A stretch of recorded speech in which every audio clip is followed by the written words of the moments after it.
নমস্কার বন্ধুরা, আজ বৃহস্পতিবার, শ্রাবণ মাসের তৃতীয় বৃহস্পতিবার। এই দিনে কিছু সামান্য কার্য করলে মা লক্ষ্মী আমাদের ঘরে সদাই বিরাজমান থাকবে। বন্ধুরা, শ্রাবণ মাস হলো পুরুষোত্তম মাস, অর্থাৎ ইচ্ছে পূরণের মাস। এই মাসে কিছু করণীয় কার্য করলে ভগবান সদাই বিরাজমান হবে ভক্তের ওপর। এই শ্রাবণ মাসে কিছু পূর্ণ কর্ম করলে ভগবানের কৃপা লাভ পাওয়া যায়। এই শ্রাবণ মাস হলো মনোবাসনা পূর্ণের মাস। ভগবান স্বয়ং আমাদের সমস্ত বিপদ থেকে রক্ষা করেন, কারণ ভোলে বাবা যে স্বয়ং আশুতোষ। ভক্তের একটুখানি ভক্তিতেই বাবা সন্তুষ্ট হয়ে যান। সমস্ত বিপদ আপদ থেকে তিনি ভক্তকে রক্ষা করেন এবং ভক্তের সকল মনোবাসনা পূর্ণ করেন। তাই আজ বৃহস্পতিবারে এই কার্যগুলো অবশ্যই করবেন।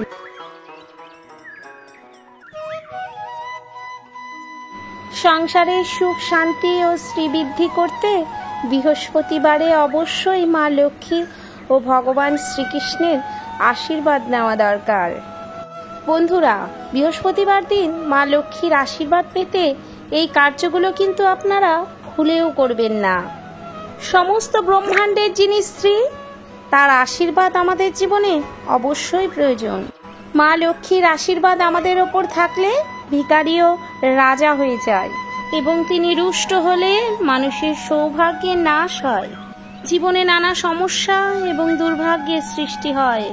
তাই বন্ধুরা, বৃহস্পতিবার দিন মা লক্ষ্মীর আশীর্বাদ পেতে এই কার্যগুলো আপনারা ভুলেও করবেন না। এই শ্রাবণ মাসের দ্বিতীয় বৃহস্পতিবারে এই জিনিসটি যদি আপনারা আপনাদের মানিব্যাগে কিংবা যেখানে আপনারা অর্থ সঞ্চয় করেন সেখানে রাখতে পারলে মা লক্ষ্মী ধনধান্যে ভরিয়ে দেন। বাড়ি থেকে যে কোনো রকম বাস্তুদোষ দূর করতে, বাড়িতে যত নেগেটিভ শক্তি রয়েছে সেগুলোর সাথে প্রতিরোধ করতে শ্রাবণ মাসে যে কোনো বৃহস্পতিবারে তুলসী গাছের তলায় এই জিনিসটি পুঁতে দিন কিংবা তুলসী গাছে এই জিনিসটি বেঁধে দিন এবং এই ফুল ও ফলটি যদি আপনারা পান তাহলে বৃহস্পতিবার পুজো দেবার সময় মা লক্ষ্মীর চরণে রেখে মা লক্ষ্মীকে মনে মনে সাধনা করুন। বন্ধুরা, আমার চ্যানেলে আপনাদের অনেক অনেক স্বাগত। যারা নতুন এসেছেন চ্যানেলটিকে সাবস্ক্রাইব করে পাশে থেকে যাবেন। শ্রাবণ মাসের বৃহস্পতিবার দিনগুলোতে মহিলারা ভুল করেও মাথায় সাবান শ্যাম্পু লাগাবেন না এবং চুল দাড়ি নখ কাটবেন না। পুরুষেরাও ভুল করে এই দিনও কোনো ক্ষৌর কার্য করবেন না, চুল কাটবেন না এবং নখও কাটবেন না। বন্ধুরা, আমরা সকলেই জানি বৃহস্পতিবারকে মা লক্ষ্মীর বার বলা হয়। এই বৃহস্পতিবার দিন মা লক্ষ্মীর উপাসনা, জপ তাপ এবং পুজো করলে মা লক্ষ্মী অতি প্রসন্ন হন। এছাড়াও বৃহস্পতিবারকে গুরু দেবতা বৃহস্পতিকে সমর্পণ করা হয়েছে। বৃহস্পতি হলেন যশ ভাগ্যের দেবতা। শাস্ত্রমতে এই দিন চুলদাড়ি কাটলে দেবগুরু বৃহস্পতির খুব প্রভাব পড়ে। এর ফলে মানুষের জীবন দারিদ্রতা, অর্থহীনতায় ভোগে। দ্বিতীয়ত বন্ধুরা, বৃহস্পতিবার দিন ঝগড়া ও ঝামেলা যেন বাড়িতে একদম না হয়। সকাল ও সন্ধ্যাবেলায় কোনোদিন বৃহস্পতিবার দিন বাড়িতে কোনো গন্ডগোলের সৃষ্টি করবেন না, কারণ সকাল ও সন্ধেবেলা ঈশ্বর সাধনা করার সময়। এই সময় কখনোই বাড়িতে ক্যাচাল গন্ডগোল করবেন না, এতে মা লক্ষ্মী সদাই রুষ্ট হন। মা লক্ষ্মী কখনোই ঝগড়া কলহ পছন্দ করেন না।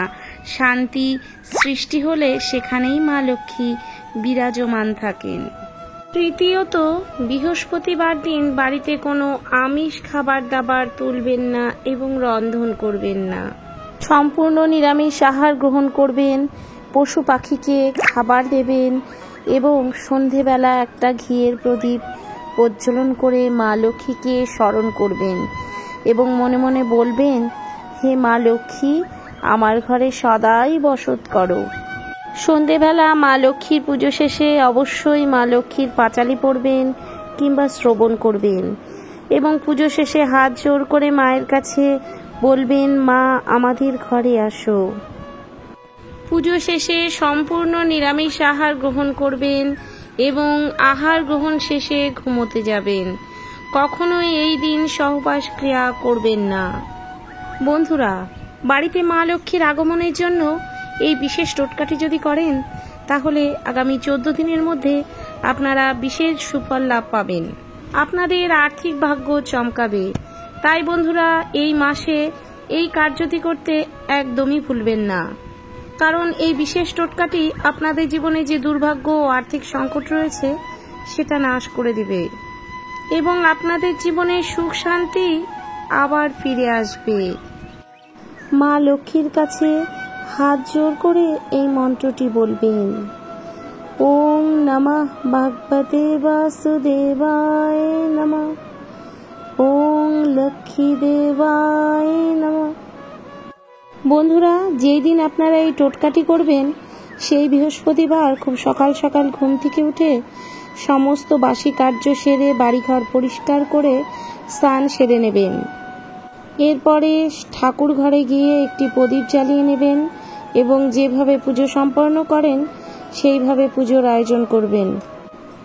কিন্তু সেই দিনে কোনো রকম আমিষ খাবার গ্রহণ করবেন না এবং সন্ধেবেলা আপনারা বাড়িতে যেভাবে পুজো অর্চনা করেন ঠিক সেইভাবেই পুজো অর্চনা করবেন। কিন্তু এই বিশেষ ক্রিয়াটি করার জন্য পুজোর সময় এই 4টা জিনিস জোগাড় করতে হবে। এই জিনিসগুলো হলো একটা লাল চেলি কাপড়ের টুকরো এবং একটা 1 টাকার কাঁচা কয়েন, সুপরি এবং একটা হলুদের গাড়। এই 4টা জিনিস আপনারা মা লক্ষ্মীর চরণে অর্পণ করে দেবেন এবং আপনাদের সামর্থ্য অনুযায়ী আপনারা নৈবেদ্য ফুল ফল দিয়ে মাকে অর্পণ করবেন। মায়ের সামনে একটি ঘিয়ের প্রদীপ জ্বালান। যারা পারবেন না সর্ষের তেল দিয়েও প্রদীপ জ্বালাতে পারেন। বন্ধুরা, এরপর মায়ের চরণে যে 4টি জিনিস রেখেছেন সেইগুলোকে ভালো করে লাল চেলিতে বেঁধে নিয়ে এবং আপনাদের বাড়ির যে ঈশান কোণ রয়েছে সেখানে সেই কাপড়ের টুকরোটিকে মাটি খুঁড়ে পুঁতে দেবেন। যেই দিন মা লক্ষ্মীকে এগুলো অর্পণ করবেন সেই দিন সন্ধেবেলায় এই ক্রিয়াটি করতে হবে। আগেও আপনারা মাটি খুঁড়ে রাখতে পারেন, তবে সেই চেলি কাপড়ের টুকরোটি ওর মধ্যে পুঁতে দিয়ে একটি গাছ লাগিয়ে দেবেন। তুলসী গাছও হতে পারে কিংবা কোনো ফুলের গাছও আপনারা লাগিয়ে রাখতে পারেন এবং সকালবেলা ও সন্ধ্যাবেলা আপনারা সে গাছটিতে জল দেবেন এবং ধূপ ও বাতি দেখাবেন। বন্ধুরা, এবার আমরা জানবো তুলসী গাছের পাতা এবং তুলসী গাছের শিকড়ে আমাদের কোন কার্যের সমাধান হয় এবং মানুষের দুর্ভাগ্যে নাশ হয়ে যায় এবং ভগবানের কৃপায় আমাদের জীবনে সৌভাগ্য নেমে আসে। বন্ধুরা, এই মাসের বৃহস্পতিবারে যে কোনো দিন আপনারা স্নান সেরে তুলসী মায়ের কাছে গিয়ে তুলসী গাছে জল দেবেন। তুলসী মাকে প্রণাম করে নিজেদের মনোবাসনা জানাবেন এবং তুলসী মায়ের অনুমতি নিয়ে সামান্য একটু তুলসী গাছের শিকড় আপনারা তুলে আনবেন এবং সেই শিকড়টি ভালো করে গঙ্গা জল দিয়ে ধুয়ে ঠাকুরের আসনে এনে রাখবেন এবং একটি প্রদীপ জ্বালিয়ে মা তুলসী দেবীর পুজো অর্চনা করুন এবং সেই শিকড়টিকে আপনাদের আরাধ্য দেবতার কাছে রেখে দেবেন। পরের দিন সকাল সকাল স্নান সেরে সেই শিকড়টিকে একটা হলুদ কাপড়ের মধ্যে বেঁধে আপনাদের মানি ব্যাগে কিংবা আলমারির লকারে রাখতে পারেন। ভগবান শ্রীকৃষ্ণের অতি প্রিয় হলো এই তুলসীপত্র। যারা এই শ্রাবণ মাসে ভগবান শ্রীকৃষ্ণকে প্রত্যহ ভোগ নিবেদনের সময় তুলসী পাতা অর্পণ করেন এবং এই তুলসী পাতা পুজো হয়ে গেলে তুলসী পাতা জলের সাথে নিজেরা গ্রহণ করেন, তারা সারা বছর ভগবানের কৃপায় সুস্থ সবল থাকে। মা লক্ষ্মী ও নারায়ণের কৃপায় তাদের জীবনে নেমে আসে অপার সুখ শান্তি। এই মাসে বন্ধুরা লক্ষ্মী করি শঙ্খ, গুড়ের পায়েস, মিছরি, মাখনা বা যে কোনো ধরনের লাল ফুল, পদ্ম ফুল, নারকেল, আমলকি এই ফুল ফল বা এই খাবারগুলো দিয়ে বাড়িতে মায়ের পুজো আরাধনা করলে, এছাড়া তুলসী পাতা বা তুলসী মঞ্জুরি এনে ভগবানকে অর্পণ করলে তার মনোবাসনা কোনোদিন অপূর্ণ থাকে না। মায়ের কৃপায় তার মনোবাসনা পূর্ণ হয়। বন্ধুরা, প্রত্যেক দিন সকালে ঘুম থেকে উঠে মা লক্ষ্মীর সামনে বলুন এই মন্ত্রটি 3 বার এতে সর্বকাজে আপনারা সফলতা পাবেন। মা লক্ষ্মীর কৃপায় আপনাদের বাড়িতে সুখ শান্তি ভরে উঠবে। প্রত্যেকেরই আমাদের জীবনে অর্থের প্রয়োজন। অর্থ ছাড়া আজকাল কোনো কিছুই হয় না। তাই সকাল সকাল ঘুম থেকে উঠে মা লক্ষ্মীর সামনে এই 3টি কথা বলুন। অর্থ আপনার দ্বারে চলে আসবে। অনেক সময় অনেক অর্থ আপনি ইনকাম করেন, কিন্তু বাড়িতে কোনো সুখ শান্তি থাকে না। প্রয়োজনের বাইরে গিয়ে অর্থ খরচা হয়ে যায় বন্ধুরা, কারণ মা লক্ষ্মী আপনাদের কাছে সদয় হন না। কোনো না কোনো অনিয়ম আচার বিচারহীনভাবে চলার জন্য মা লক্ষ্মী সেই বাড়িতে পা রাখেন না। বন্ধুরা, সকাল ও সন্ধেবেলাকে সবচেয়ে শুভ সময় বলা হয় ঈশ্বর সাধনার জন্য। তাই এই সকাল আর সন্ধে কিছু কার্য করলে আমাদের বাড়ি থেকে অনেক অশুভ শক্তি নাশ হয়ে যায়। বিষ্ণু পুরাণে ভগবান বিষ্ণু নিজে বলেছেন, যে ব্যক্তি সকাল সকাল ঘুম থেকে উঠে এই কার্যগুলো করে সেই বাড়িতে মা লক্ষ্মীর পদছায়া সব সময় থাকে। যে বাড়িতে মানুষেরা সকাল সকাল ঘুম থেকে উঠে স্নান সেরে ঠাকুর ঘরে একটি প্রদীপ জ্বালিয়ে ঈশ্বর সাধনা করে, তুলসী মঞ্চে জল অভিষেক করে, সেই বাড়িতে স্বয়ং লক্ষ্মী নারায়ণের বাস হয়। তাই বন্ধুরা, সকাল সকাল ঘুম থেকে উঠে মা লক্ষ্মীর সামনে একটি প্রদীপ জ্বালিয়ে হাতে কাঁচা 1 টাকার একটি কয়েন নিয়ে এই মন্ত্রটি পাঠ করবেন। ওং বিশ্বরূপস্য ভাজ্যস্যি পদ্মে পদ্মলায় শুভে সর্বাত পাহি মাং দেবী মহালক্ষ্মী নমস্তুতে। মা লক্ষ্মীর সামনে এই মন্ত্রটি 3 বার করে জপ করবেন সকাল ও সন্ধেবেলায়। বন্ধুরা, আজকের ভিডিওতে আলোচিত যে টোটকাগুলো বললাম, এই ক্রিয়াগুলো অবশ্যই করে দেখবেন। আপনার জীবনে পরিবর্তন অনিবার্য আসবে। মা লক্ষ্মীর আশীর্বাদ সদাই আপনার ওপর থাকবে।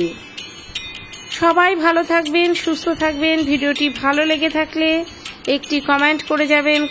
কমেন্টে ভক্তি ভরে লিখে যাবেন, জয় শ্রীকৃষ্ণ, জয় মা লক্ষ্মী।